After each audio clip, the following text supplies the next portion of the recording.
Next നമ്മൾ പഠിക്കാൻ പോകുന്നത് overall architecture of database management system or functional component of A DBMS എന്നുള്ളതാണ്. അതിൽ ഇമ്പോർട്ടൻ്റ് ആയിട്ടുള്ള ഒരു ഫിഗറാണ്. ഫിഗർ മസ്റ്റായിട്ടും വരച്ചിരിക്കണം. ഈ ഫിഗർ ഇമ്പോർട്ടൻ്റ് ആണ്.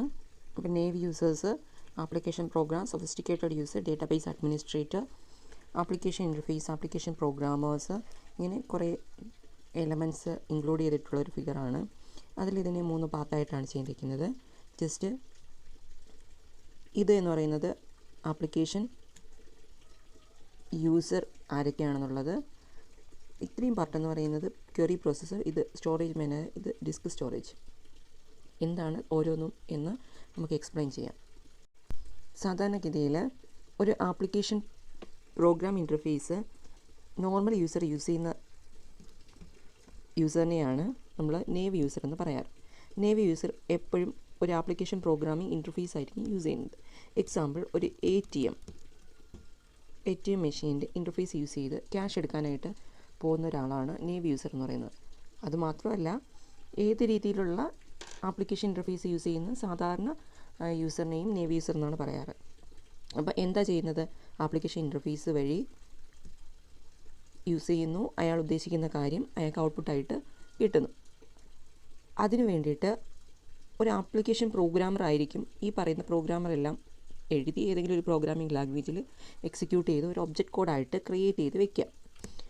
അപ്പോൾ ഈ object code application interface execute ചെയ്യുന്നതിന് തൊട്ടടുത്തായിട്ട് അതിൻ്റെ കറസ്പോണ്ടിങ് ഒബ്ജക്റ്റ് കോഡായിരിക്കും എക്സിക്യൂട്ട് ചെയ്യുക. ആ ഒബ്ജക്റ്റ് കോഡ് എക്സിക്യൂട്ട് ചെയ്യുന്നത് എങ്ങനെയാണ്? അത് കമ്പൈൽ ചെയ്ത് ഇനി എന്തെങ്കിലും പ്രോഗ്രാമർ ലിങ്ക് ചെയ്യാനുള്ള ലൈബ്രറീസോ ഫയൽസോ ഉണ്ടെങ്കിൽ അതെല്ലാം ലിങ്ക് ചെയ്ത് DML ക്വറീസ് ഉണ്ട്, DDL ക്വറീസും ഉണ്ട്. DML ക്വറീസ് എന്ന് പറഞ്ഞാൽ ഡേറ്റ മാനിപ്പുലേഷൻ ക്വറീസാണ് DML ക്വറീസ് എന്ന് പറയുന്നത്. അത് means select, insert, update, delete പോലുള്ള ക്വറികളെയാണ് നമ്മൾ എപ്പോഴും ഡേറ്റ മാനിപ്പുലേഷൻ ക്വറീസ് എന്ന് പറയുക. DDL എന്ന് പറയുന്നത് ക്രിയേറ്റ്, അൾട്ടർ ആൻഡ് ഡ്രോപ്പ്, ടേബിളുമായിട്ട് റിലേറ്റ് ചെയ്തിട്ടുള്ളതാണ് DDL ക്വറീസ്. ഇപ്പം എന്തായാലും നമ്മുടെ ആ യൂസറിന് ക്യാഷ് വിഡ്രോ ചെയ്യാനുള്ളത് കൊണ്ട് തന്നെ ഡേറ്റാബേസിൽ കിടക്കുന്ന 1000 രൂപ എടുക്കണം. അതിന് വേണ്ടിയിട്ട് യൂസ് ചെയ്യുന്ന ഇൻ്റർഫേസ് ആയിരിക്കും നേവ് യൂസർ സെലക്ട് ചെയ്യുകയും അതിൻ്റെ കറസ്പോണ്ടിങ് ഒബ്ജക്റ്റ് കോഡായിരിക്കും എക്സിക്യൂട്ട് ചെയ്യുന്നത്. ആ ഒബ്ജക്റ്റ് കോഡിൽ എന്ത് കാണും? കറസ്പോണ്ടിങ് ഒരു ക്വറി കാണും. വിഡ്രോ ചെയ്യാനുള്ള ക്വറി ആണോ കാണുന്നത്? അതെ, വിഡ്രോ ചെയ്യാനുള്ള ക്വറി എന്തിൻ്റെ ആയിരിക്കും? അപ്പം ശരിക്കും ഒന്ന് സെലക്ട് ചെയ്യാനുള്ളതും ഒന്ന് ആ സെലക്ട് ചെയ്തതിന് ശേഷം അപ്ഡേറ്റ് ചെയ്യാനുള്ളതുമായിരിക്കും. അതിന് 1000 രൂപ എടുത്തു കഴിഞ്ഞാൽ അപ്ഡേറ്റും സംഭവിക്കണം. അപ്പോൾ എന്തായാലും സെലക്ട് ക്വറി യൂസ് ചെയ്തിട്ട് എമൗണ്ട് കാണുന്നു. ദെൻ വിഡ്രോയൽ പ്രോസസ്സ് എല്ലാം കഴിഞ്ഞ് അതൊരു കുറച്ച് പ്രോസസ്സിങ്ങാണ് നടക്കുന്നത്. കുറയ്ക്കാൻ വേണ്ടിയിട്ട് ഉള്ള എമൗണ്ടിൽ നിന്ന് കുറച്ചു. അതിനുശേഷം അപ്ഡേറ്റ് ചെയ്യണം. അപ്ഡേറ്റ് ചെയ്യാൻ വേണ്ടിയിട്ട് അപ്ഡേറ്റ് ക്വറിയും എക്സിക്യൂട്ട് ചെയ്യും. അതെല്ലാം ചെയ്യാൻ വേണ്ടിയിട്ട് സ്പീഡി ചെയ്യാൻ വേണ്ടിയിട്ട് DML കമ്പൈലറും ആൻഡ് ഓർഗനൈസേഴ്സ് ഉണ്ട്. അത് യൂസ് ചെയ്ത് ക്വറീസ് എക്സിക്യൂട്ട് ചെയ്ത് ക്വറി ഇവാലുവേഷൻ എഞ്ചിൻ യൂസ് ചെയ്ത് അതിന് മാക്സിമം ക്വറി ഒപ്റ്റിമൈസ് ചെയ്ത് ഇനി വേണ്ടുന്ന ശരിക്കും ഡേറ്റ കിടക്കുന്ന നമ്മുടെ ഹാർഡ് ഡിസ്കിലാണ്, ഈ എമൗണ്ട് കിടക്കുന്ന ഹാർഡ് ഡിസ്കിലാണ്, ഏതോ ഫയലിലാണ്. അതിനെ മാനേജ് ചെയ്യാൻ വേണ്ടിയിട്ട് ഫയൽ മാനേജറുണ്ട്, മെമ്മറിയിൽ കൊണ്ടുവരാൻ വേണ്ടിയിട്ട് മെമ്മറി മാനേജറുണ്ട്, ഓതറൈസേഷൻ ആൻഡ് ഇൻറ്റഗ്രിറ്റി മാനേജറുണ്ട്. കാര്യം ഇൻറ്റഗ്രിറ്റി മീൻസ് കണ്ടീഷൻസ് എല്ലാം ഒബേ ചെയ്യാൻ വേണ്ടിയിട്ട്, ഓതറൈസേഷൻ മീൻസ് ജെനുവിനിറ്റി ചെക്ക് ചെയ്യാൻ വേണ്ടിയിട്ടും, ദെൻ ട്രാൻസാക്ഷൻ മാനേജ്മെൻറ്റ് മീൻസ് എമൗണ്ടുമായിട്ട് റിലേറ്റ് ചെയ്തിട്ടുള്ള കാര്യങ്ങളെല്ലാം ചെയ്യുമ്പോഴത്തേക്കും ട്രാൻസാക്ഷൻ മാനേജറാണ് എക്സിക്യൂട്ട് ചെയ്യുക. ഈ മാനേജേഴ്സ് എന്ന് പറയുന്ന എല്ലാം ഓരോ പ്രോഗ്രാമിംഗ് മോഡ്യൂൾസാണ്. എന്തായാലും കറസ്പോണ്ടിങ് ഡേറ്റ നമുക്ക് എമൗണ്ട് വിഡ്രോ ചെയ്യണമെന്നുള്ളതുകൊണ്ട് തന്നെ ഇവിടെ നിന്ന് ക്വറി പ്രോസസ്സർ ഈ പറയുന്ന എല്ലാ മാനേജേഴ്സിൻ്റെ ഹെൽപ്പോട് കൂടി ഹാർഡ് ഡിസ്കിൽ നിന്ന് എമൗണ്ട് വിഡ്രോ ചെയ്യുകയാണ്. വിഡ്രോ ചെയ്യാൻ നേരത്ത് നമുക്ക് ഡേറ്റ സ്റ്റോറേജിൽ ഡേറ്റ ഉണ്ട്, അതുപോലെ ഡേറ്റ എടുക്കാൻ വേണ്ടിയിട്ട് ഇൻഡെക്സ് ഫയൽസ് ഉണ്ട്. ഇൻഡെക്സ് ഫയൽസ് ഞാൻ മുമ്പേ പറഞ്ഞിട്ടുണ്ട്. ഇൻഡെക്സ് എന്ന് പറഞ്ഞു കഴിഞ്ഞാൽ നമ്മുടെ ഡേറ്റ സ്റ്റോർ ചെയ്ത് വെച്ചേക്കുന്നതിൻ്റെ കറക്റ്റ് പൊസിഷൻ ലൊക്കേറ്റ് ചെയ്യുന്നതായിരിക്കും ഇൻഡെക്സ് എന്ന് പറയുന്നത്. പിന്നെ ഡേറ്റ ഡിക്ഷണറി മീൻസ് കുറിച്ചുള്ള ഡേറ്റ സ്റ്റോർ ചെയ്യാൻ വേണ്ടിയിട്ടാണ് ഡേറ്റ ഡിക്ഷണറി യൂസ് ചെയ്യുന്നത്. Means meta data. പിന്നെ സ്റ്റാറ്റിസ്റ്റിക്കൽ ഡേറ്റ, അത് ഇൻഫർമേഷൻസ് കൂടുതലും അറിയാൻ വേണ്ടിയിട്ടും അതിൻ്റെ സ്റ്റോറേജ് സ്പെസിഫിക്കേഷൻസും കാര്യമൊക്കെ മനസ്സിലാക്കാൻ വേണ്ടിയിട്ടുമാണ് യൂസ് ചെയ്യുന്നത്. ഇത്രയാണ് ആർക്കിടെക്ചറിൽ പറയുന്നത്. സിമ്പിളായിട്ട് പറഞ്ഞാൽ ഒരു നേവ് യൂസർ, ഒരു സാധാരണ ഒരു യൂസർ വന്ന് ATMൽ നിന്ന് എമൗണ്ട് എടുക്കുമ്പോൾ ഇത്രയും കാര്യങ്ങൾ പ്രോസസ്സ് ചെയ്യും. അതുപോലെ തന്നെ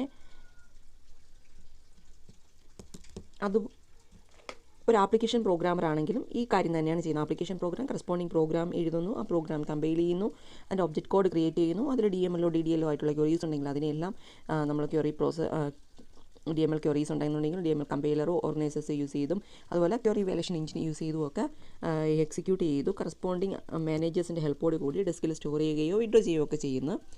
ദെൻ അതുപോലെ തന്നെയാണ് സൊഫിസ്റ്റിക്കേറ്റഡ് യൂസർ എന്ത് ചെയ്യും, കറസ്പോണ്ടിങ് ക്വയറീസിന് ഡയറക്റ്റായിട്ട് എക്സിക്യൂട്ട് ചെയ്യാൻ പ്രിവിലേജ് ഉള്ള യൂസേഴ്സാണ് സൊഫിസ്റ്റിക്കേറ്റഡ് യൂസർ എന്ന് പറയുന്നത്.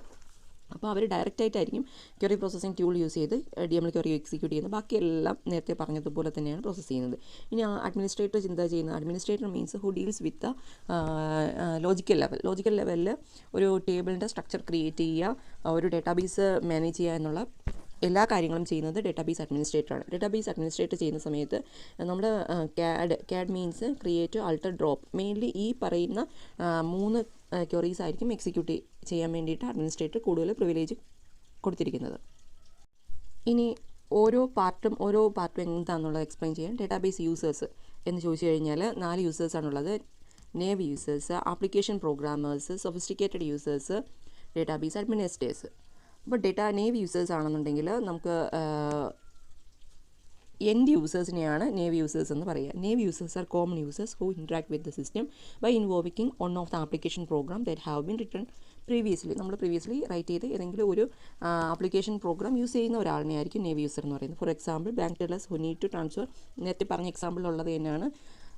ഏതെങ്കിലും ഇൻ്റർഫേസ് യൂസ് ചെയ്ത് ട്രാൻസ്ഫർ ചെയ്യുന്ന ഒരാൾ, അക്കൗണ്ട് ഹോൾഡറിനെയോ അല്ലെങ്കിൽ ആ ആപ്ലിക്കേഷൻ യൂസ് ചെയ്യുന്ന ആളിനെയാണ് നേവ് യൂസർ എന്ന് പറയുന്നത്. അയാൾക്ക് പ്രോഗ്രാമുമായിട്ടോ ബാക്കി കാര്യങ്ങളുമായിട്ടോ ഒന്നും യാതൊരു ബന്ധവും കാണില്ല. നെക്സ്റ്റ് എന്ന് പറയുന്നത് application program. Application programmer means application programmers are the computer professionals who write application programs. ഏതെങ്കിലും ഒരു പ്രോഗ്രാമിംഗ് ലാംഗ്വേജ് യൂസ് ചെയ്തിട്ട് ആപ്ലിക്കേഷൻ പ്രോഗ്രാം എഴുതാം. നമുക്ക് അറിയാം ഏതെല്ലാം ലാംഗ്വേജ് യൂസ് ചെയ്ത് ആപ്ലിക്കേഷൻ പ്രോഗ്രാം എഴുതാം. ഡേറ്റാബേസുമായിട്ട് റിലേറ്റ് ചെയ്തിട്ടുള്ള ആപ്ലിക്കേഷൻ പ്രോഗ്രാം എഴുതാൻ വേണ്ടി യൂസ് ചെയ്യുന്ന ലാംഗ്വേജാണ് PHP ഉണ്ട്, ജാവയുണ്ട്, അതുപോലെ പൈത്തൺ ഉണ്ട്. അപ്പോൾ നമ്പർ ഓഫ് പ്രോഗ്രാമിംഗ് ലാംഗ്വേജസ് ഉണ്ട് അല്ലേ. അപ്പോൾ ഇതൊക്കെ യൂസ് ചെയ്ത് പ്രോഗ്രാംസ് ക്രിയേറ്റ് ചെയ്യുന്ന ആളാണ് ആപ്ലിക്കേഷൻ പ്രോഗ്രാം. അവരുടെ കോഡിലും ബിഹൈൻഡ് നമ്മൾ ഡേറ്റാബേസ് യൂസ് ചെയ്യുന്നുണ്ട്, അതിൻ്റെ ക്വയറീസ് യൂസ് ചെയ്യുന്നുണ്ട്. അതിന് വേണ്ടിയിട്ട് MySQL യൂസ് ചെയ്യുന്നുണ്ട്, MS SQL യൂസ് ചെയ്യുന്നുണ്ട്. അങ്ങനെ different types of database use ചെയ്യുന്നുണ്ട്. The application program can choose from many tools develop users interface. Next എന്ന് പറഞ്ഞാൽ സൊഫിസ്റ്റിക്കേറ്റഡ് യൂസറാണ്. സൊഫിസ്റ്റിക്കേറ്റഡ് യൂസർ എന്ന് പറഞ്ഞു കഴിഞ്ഞാൽ ആരാണ്? Sophisticated users interact with the system without writing programs. Program write ചെയ്യേണ്ട ആവശ്യമൊന്നുമില്ല. Instead they form their request in the database query language. ഡയറക്റ്റായിട്ട് query use ചെയ്യുന്ന യൂസേഴ്സാണ് ശരിക്കും sophisticated user. They submit each such query to query processor whose function is to break down DML statement into instructions that the storage manager understand. നമുക്ക് ഡയറക്റ്റായിട്ടും query use ചെയ്ത് query പ്രോസസ്സറിലോട്ട് കൊടുക്കുന്ന രീതിയിൽ query എഴുതുന്ന ആളുകളെയാണ് sophisticated user എന്ന് പറയുക. ഇനി special users or administrator. നമുക്ക് സ്പെഷ്യൽ യൂസേഴ്സിൻ്റെ കൂട്ടത്തിൽ പെടുത്തുന്നതാണ് ഡേറ്റാബേസ് അഡ്മിനിസ്ട്രേറ്ററും ബാക്കി വരുന്ന ആളുകൾ. സ്പെഷ്യൽ യൂസേഴ്സ് അത് സൊഫിസ്റ്റിക്കേറ്റഡ് യൂസേഴ്സ് തന്നെയാണ്. Writing special application programmes, separate ആയിട്ടുള്ള ആപ്ലിക്കേഷൻ പ്രോഗ്രാം എഴുതുന്ന രീതിയിലുള്ള ആ യൂസേഴ്സിനാണ് സ്പെഷ്യൽ യൂസേഴ്സ് എന്ന് പറയുന്നത്. അപ്പോൾ ഏതെല്ലാം രീതിയിലുള്ള ആപ്ലിക്കേഷൻ പ്രോഗ്രാംസ് ആണ്? These applications R computer aided design systems, knowledge based and expert systems that store data with complex data types, for example graphic data and audio data and environment modelling systems. ഇതൊക്കെ use ചെയ്ത് use ചെയ്യാൻ വേണ്ടിയിട്ടുള്ള application programmes എഴുതുന്ന യൂസേഴ്സിനെയാണ് നമുക്ക് special users എന്ന് പറയുന്നത്. Application programmers തന്നെയായിരിക്കും, പക്ഷേ അവരൊരു സ്പെസിഫൈഡ് ഏരിയ മെൻഷൻ ചെയ്ത് വർക്ക് ചെയ്യുന്ന ആളുകളായിരിക്കും.